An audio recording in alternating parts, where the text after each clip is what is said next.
Caião, bom dia. Não sei se estou produzindo boas obras, mas sinto que há em mim a árvore do Evangelho. Amém. Crescendo. Que bom. Crescendo. Claro. Isso. Como diz a Nem parábola. que seja um baba-timão, mas tá Não, crescendo. a parábola de Jesus, aqui em Marcos, nos apresenta justamente esse processo de algo que vai vindo, evoluindo do pequeno para o grande, até que se abre extraordinariamente. Quando a gente vê, o fruto se abriu com aquela graça maravilhosa. Marcos 4, 26.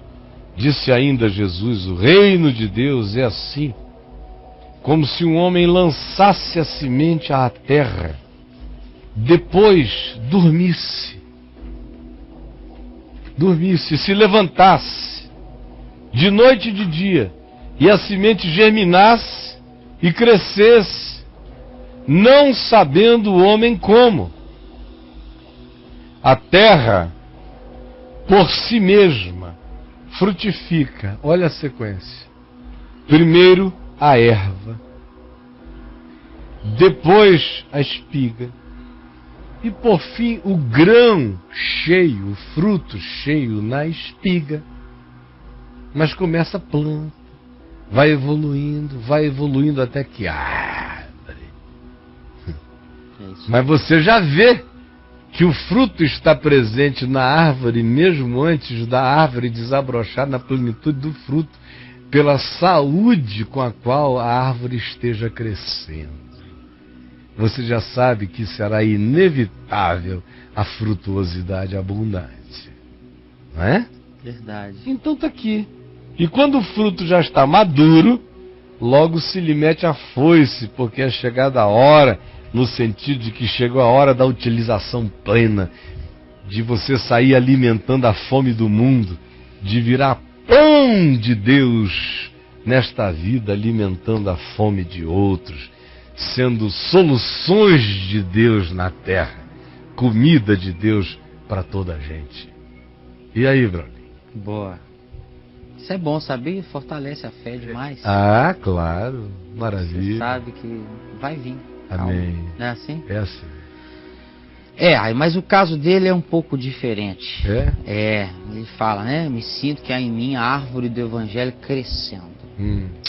Confesso a você que tenho andado agoniado com isso, pois eu sou umbandista e não consigo crer que o que vivencio lá, nada muito particular, entre parênteses, que o que vivencio lá, nada muito particular, seja obra do diabo.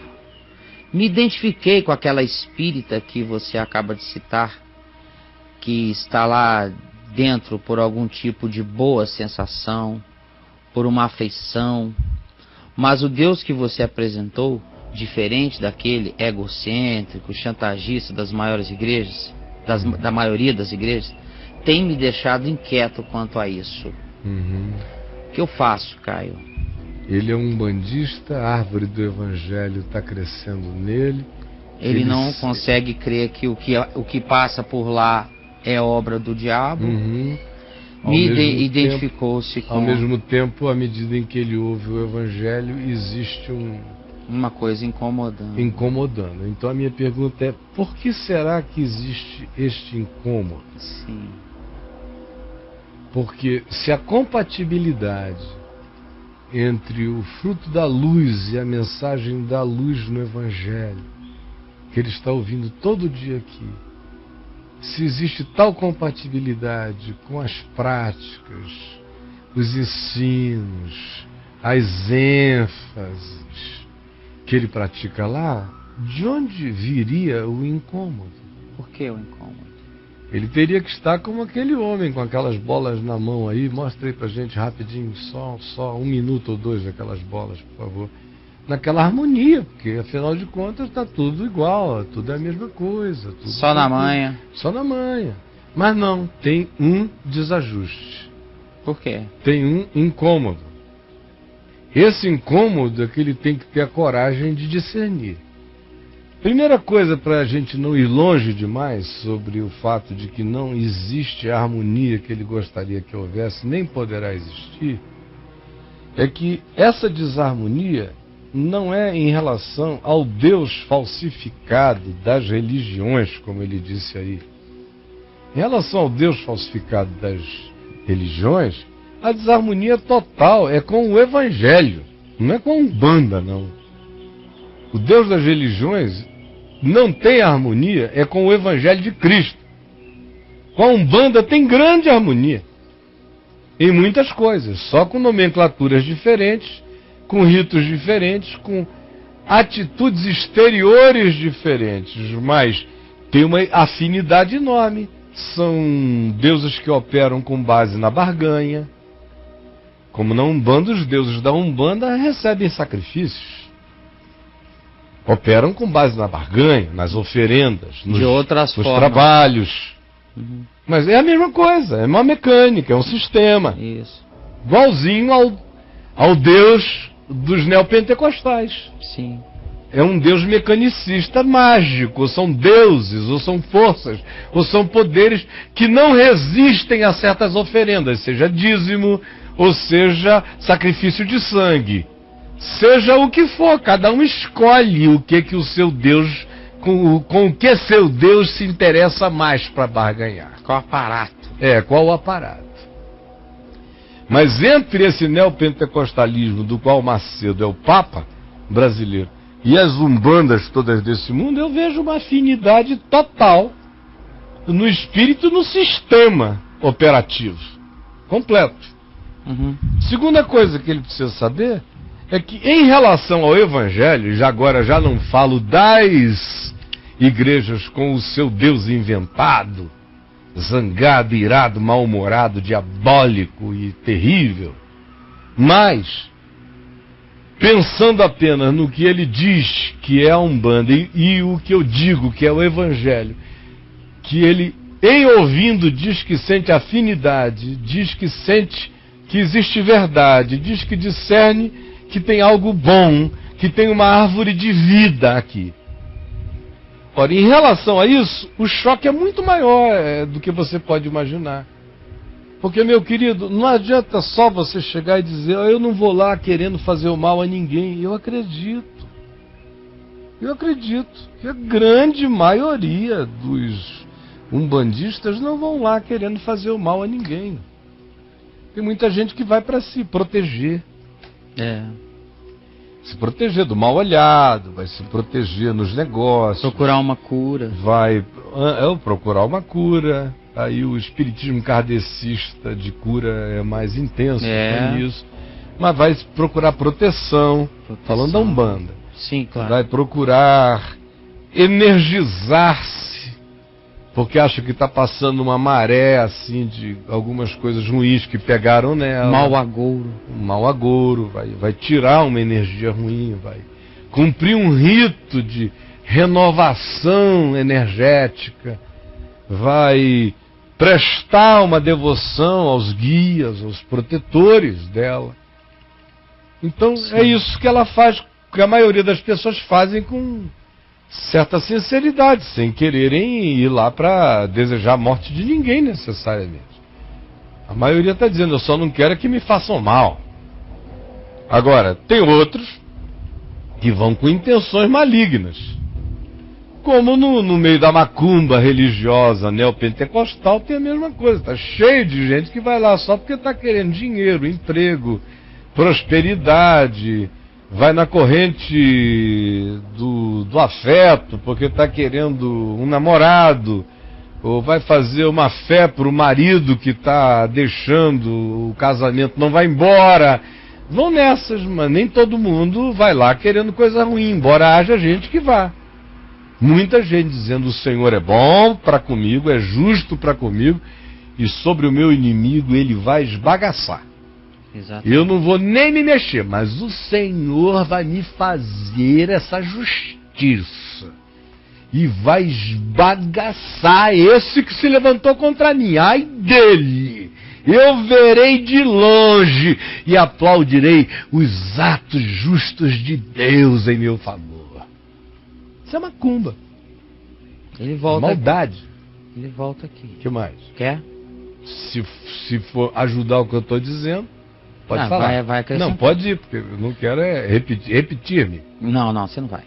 Quero experimentar esse amor absurdo, gigantesco que você prega. Amém. Mas lá na Umbanda, vejo gente se curando física e espiritualmente, conseguindo bem-estar.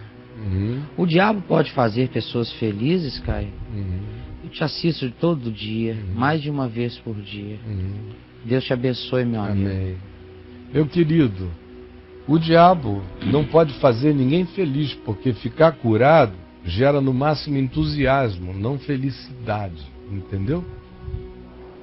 Felicidade é o que habita a gente, mesmo quando a gente não fica curado. Agora, quando um cara fica curado e a gente diz ele está feliz, ele não está feliz. Ele está entusiasmado, eufórico, num estado que daqui a um tempo passará. E se ele não tiver uma felicidade verdadeira no coração, mesmo curado, ele voltará às suas amarguras, às suas doenças interiores, às suas queixas, às suas traições, a tudo que ele sempre foi. Porque curas físicas não transformam necessariamente a mente, o coração, o espírito, nem a atitude. Nem mudam o pensamento. Frequentemente são tópicas, o indivíduo que recebe isso reage de maneira pagãmente eufórica, mas a vida não prova transformação, ele só desenvolve uma superstição. Como ele foi curado naquele lugar, ele passa a ser devoto daquele lugar, daquele guia, ele faz as oferendas ali, mas a vida dele não provou nenhuma necessária transformação, não ficou invadida pelo amor de Deus. Assim como no meio religioso, evangélico, neopentecostal também, e outros meios. Ou no catolicismo, ou em várias outras religiões de cura, de carisma, de milagres. Muita gente seguindo só o elemento tópico, mas a vida não muda. Segunda coisa, você perguntou, o diabo pode curar? Ora, o diabo pode se transformar em anjo de luz, Paulo diz aqui, em 2 aos Coríntios, meu querido, no capítulo 11. Pode transformar os seus ministros em ministros de justiça. A palavra de Deus, de Jesus, advertiu mas inúmeras vezes, dizendo, não sejam enganados, virão muitos em meu nome, e farão isto e aquilo, e curam, e expulsam demônios, e profetizam, e realizam sinais, e prodígios, e maravilhas. E não tem nada a ver com o Espírito de Deus. Só gera no coração dessas pessoas a superstição que vincula o indivíduo àquela magia, àquela mecânica. Porque não é uma relação com a graça de Deus, nem com o amor de Deus, não é de graça. Não é porque não é porque Ele me ama, não é porque já está feito, já está pago. Não. Só passa a ser se eu for, se eu alimentar, se eu der de comer, se eu botar o dinheiro, se o meu altar não ficar vazio, se eu lembrar a divindade de mim, através das minhas oferendas e práticas e ritos, é que funciona. Ora, isso não é Deus. Com toda certeza, deixa eu lhe dizer, aonde isso não é diabo, isso é idiotice, insensatez. E aonde não é só insensatez, é insensatez endiabrada. Porque isso não é evangelho. O evangelho é de graça, sem barganha. Amém. Sois salvos. Isso não tem nada a ver com o que vocês tenham produzido ou realizado. É graça, é dom, é dádiva, é presente de Deus. Não é fruto de nenhuma obra, de nenhuma mecânica, de nenhum rito, de nenhuma caridade, de nenhum gesto, de nenhuma produção humana para que ninguém se glorie, porque não há nem do que se gloriar, porque na realidade todos pecaram e todos carecem da glória de Deus. Então, eu falando aqui com você, não é um discurso contra a Umbanda. Porque senão você teria que dizer que o meu discurso forte mesmo é contra as igrejas neopentecostais que enfeitiçaram o movimento evangélico quase que como um todo. Infelizmente eu tenho que mencionar nomenclaturas. Porque se as pessoas fossem inteligentes o suficiente, eu trataria disso tudo sem mencionar nenhuma nomenclatura. Mas é que a inteligência sumiu também no nosso meio. Então, se você não nomeia os conteúdos, se você não menciona um conteúdo e o associa, menciona outro conteúdo e o associa a uma realidade histórica, a uma instituição histórica, a um arquétipo histórico, a um representante histórico, a falta de inteligência, de dedução, de inferência, de reflexão é tão absurda nesses dias que ninguém nem ouve, nem entende, nem percebe. Por isso, infelizmente, eu tenho que ser óbvio a ponto de dizer, falo de coisas que têm no movimento tal a sua melhor ilustração. Aí eles se escandalizam, só porque eu mencionei o nome de uma instituição. Mas falar o conteúdo e dizer como aquilo é diabólico, eles não conseguem fazer a associação daquilo aos diabolismos que frequentam e que praticam. Por isso, infelizmente, eu tenho que matar o bicho e mostrar a cabeça. Mas eu não gosto disso.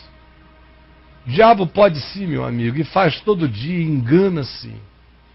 Não vou dizer a você nada mais do que isso, exceto pedir uma coisa. Você pode fazer isso aqui pelo seu amigo? Hoje é terça-feira, você pode começar a ler o Evangelho de Mateus, depois Marcos, Lucas, João. Leia só os 4 evangelhos por enquanto. Se quiser, leia o livro de Atos dos Apóstolos, as histórias dos apóstolos, o início da pregação pública do Evangelho feita não por Jesus, mas pelos seus discípulos. Leia, todavia, os evangelhos e depois me responda. Discernindo a leveza, a pureza, a gratuidade do amor de Deus, aonde ainda resta espaço para primitividade mágica, supersticiosa, mecânica, infantil e barganhenta da Umbanda e de todas as demais outras formas de religião, de tratos, de acordos. Onde? No Evangelho não há um trato meu com Deus. No Evangelho só há um trato de Deus comigo. E Ele fez esse trato comigo antes de eu nascer. Antes que houvesse mundo, Ele tinha feito um trato unilateral. Tu és meu e eu de ti não me arrependerei. Ora, meu querido, você é sensível demais para não perceber a diferença entre o Deus que é amor e as divindades da troca. Esses pigmeus de engano.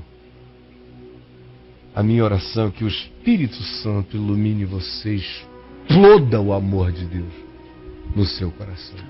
E que logo, logo você dê testemunho de como o Evangelho desabrochou vida. E como você não precisa de mais nada. Sabe por quê? Porque há um só Deus, o único Deus infinito, pessoal, eterno. E há um só mediador entre Deus e qualquer homem. É esse, o Cristo eterno, o Cordeiro de Deus, que na cruz, que na história, se apresentou a nós pela cruência da oferta definitiva, que cessa todas as oferendas, que para todos os sacrifícios de bodes e de touros nos altares judaicos, e tem que fazer parar também todo o sacrifício de pombinha, de rolinha, de galinha, de sangue, de criança, de farinha, de cachaça, de qualquer coisa, porque está consumado.